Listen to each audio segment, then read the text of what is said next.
Manifestement, certaines personnes ne comprennent pas ce que nous disons depuis 20 ans maintenant. Nous disons que les problèmes africains relèvent de la colonisation, ce qui veut dire que le maître, les dominateurs de l'Afrique, avant de faire semblant de quitter, ont placé à la tête des enclos coloniaux africains des soi-disant chefs d'État, des dictateurs qui sont des voleurs, des criminels patentés, des gens qui ont assimilé les règles de la domination coloniale de notre continent. Et malheureusement, je vois qu'il y a beaucoup d'Africains qui, par paresse intellectuelle, sont en train de dire que c'est aux dirigeants africains d'apporter la solution à l'Afrique. Nous disons non.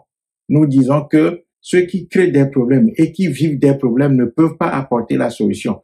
Ceux qui se nourrissent du sang des Africains ne peuvent pas apporter la solution aux Africains. Voilà pourquoi nous disons depuis plus de 20 ans que la solution aux problèmes africains relève de la responsabilité des Africains, à commencer par la jeunesse.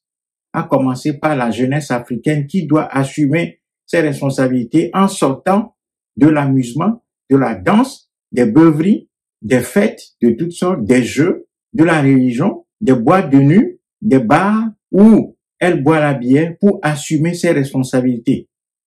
Nous disons à la jeunesse africaine de prendre ses responsabilités.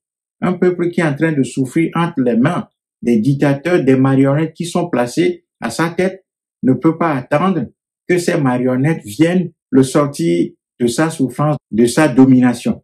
Donc, il revient encore une fois à la population africaine de sortir de la peur, de sortir de la méfiance, de sortir de tout ce qui nous empêche de nous réunir, de nous faire confiance, de nous organiser, de construire un puissant mouvement de libération continentale pour libérer notre continent.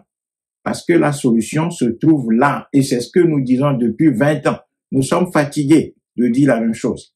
Les Africains doivent retrouver la confiance, l'intelligence stratégique pour aller les uns vers les autres, pour construire un puissant mouvement de libération à l'échelle du continent.